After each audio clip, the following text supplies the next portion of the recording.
What is up everyone, welcome back to our channel and welcome back to another episode of XDefiant. My name is Miles Rowe and in today's video we'll be covering everything that you guys need to know so far about Season 1. Now, in order to make this video a bit more interesting to follow, I've splitted the categories into two, the good things and the bad things, and please make sure to stay tuned till the end because there's loads of things to talk about, and to make it more easier for you guys to access or to just access the things that you're interested about, I've also added some timestamps down below, so please make sure to stay tuned till the end and hopefully you guys will find this video useful. So starting with the good things, the number one topic, at least in my case, are the new weapons. We have seen a few new weapons being added in Season 1. Of course, if you have played the game ever since the launch, you might have got familiar with all the challenges to release and unlock the new the weapons available in game then. But with the new season we have seen a few more extras being added. Now, I'm not sure if you guys have tried the new weapons ever since the launch, but the weapon that really stand out for me the most had been the assault rifle. Now, the reason I'm mentioning this, and as you guys might see in this footage, the weapon itself, it's an assault rifle that kind of feels and looks a bit similar to the M4A1. However, the way that he actually plays, it's more like an SMG with a better damage range. So if you haven't tried it already, I think it's a weapon that is definitely worth grinding to level up, because it does worth the hassle and, you know, the later gameplay. So I would suggest playing with it. I have also prepared a loadout for the weapon that I've used in this video, so if you guys found it useful, please make sure to skip to that later. Now, number two, one of the other things that the guys have managed to fix was the XP token.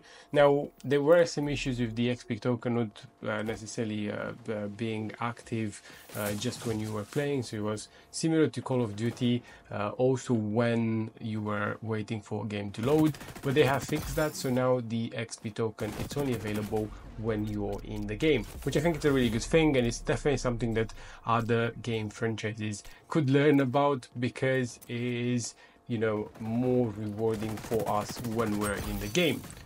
Right, number three, new factions. We have got the GSK team, or aka Team Rainbow, which brings three new operators. Those are Stark, Captain and Krieger. Now, all of them are operators that you guys can unlock by doing different challenges. The challenges are, as per usual with the other factions, not necessarily very challenging, but just a bit tedious to do that sort of a specific kill or assist. So in this particular case, you just have to activate the defense system and to just kind of stay in the denial areas of any of the objective gameplays. Now, as a plus, when you do activate your super in the GSK faction, you have the G52 tactical shield, which it's an interesting one, because I don't think it's something that we would necessarily play on Team Deathmatch and see a huge result of, or on hot shot, but it's definitely something that it would help when playing an objective type game. So with that in mind, I think it's definitely worth the grind. I have been playing with this particular faction since the launch of Season 1. It's really fun, and I'm just looking forward to unlock all the playable characters. Now, at number four, we have a few new maps as well. So the one that definitely stands out, and it has stand out in my case, had been Clubhouse, which, if you guys haven't played, I would strongly suggest to kind of keep an eye and make sure that it comes next into your gameplay. It's a really fun map. It's really well designed. I think the main thing about it is how kind of complex it is in terms of the ups and downs of the actual map. So I have found it really useful, really fun to play for Team Deathmatch, Hotshot, as well as the new game mode that they've launched, which is Capture the Flag. So with that in mind, going into the new game mode, we have seen in Season 1 the launch of the Capture the Flag. Now, just before that, we also had Team Deathmatch, which had been launched, which I think it's a really nice addition to the entire playlist. And for a player like myself that enjoys kind of the non-objective sort of game modes, Team Deathmatch definitely appealed to me. But when playing the Capture the Flag game mode, I also felt that even though I had an objective, it was really fun and not necessarily as sweaty or full of campers as in other games, which, you know, it kind of gave some perspective to the actual backbone of the actual game. Now, with this in mind, I have heard that people were not necessarily seeing this game as being either very balanced or had the lack of the servers working. But in my case, I haven't necessarily experienced that, so I can't really, say too much on this particular front. I did enjoy the game mode, and I am recommending it to anyone that is looking to try something else. Now, number 6, the final point into the good things, we are looking at a new weapon ranking system.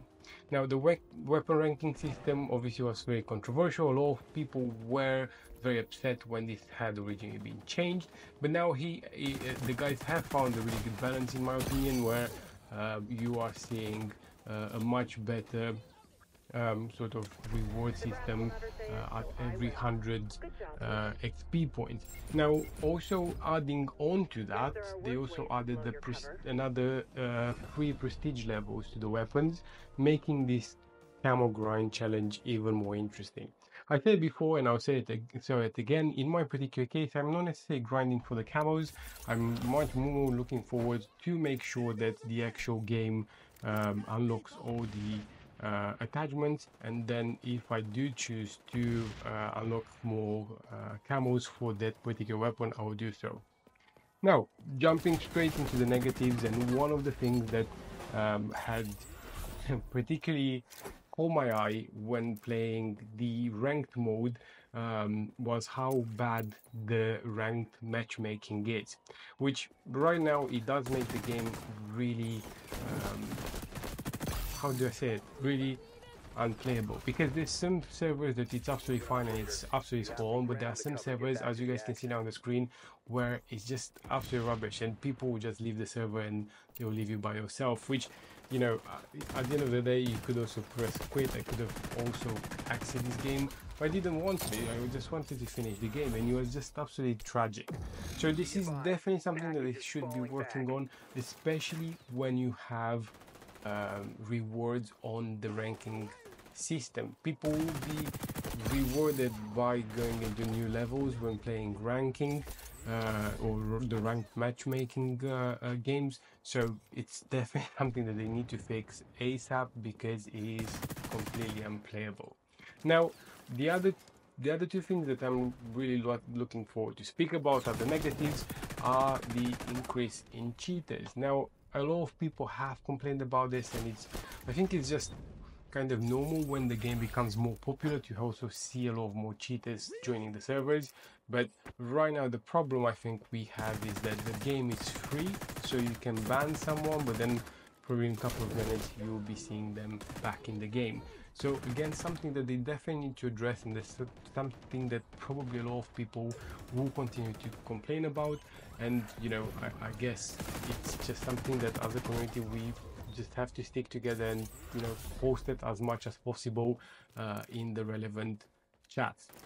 Now, the last point that I really want to touch about is the servers. Now, not something that I've experienced myself that much, but a lot of other people speaking with or seeing the chats or tweets have complained about the servers are overwhelmed. Now, completely honest with you guys, I have not had these issues ever since the game was launched, or the season 1 was launched. So I can't really share that I had any particular issues myself, but I have seen that people were particularly upset when the servers are just taking too long for them to be able to launch a game, or just crashing, or having all sorts of issues on both console and PC. So in my opinion, if people do generally have this issue, I quite strongly think that they have to address this as soon as possible as well. I know that there had been days where the game couldn't be played for an hour or two because they were addressing these things, so it's probably a thing that it's in the pipeline and is constantly being looked at. But again, just as a negative so far in season 1, it has been the servers. Now, an extra thing that probably falls under the negatives is the fact that there's almost 20 players playing the game right now that they were initially. So this is probably something that you guys will notice straight away. Again, not necessarily something that I have come across, and I don't think I'm a professional player or someone that is really good.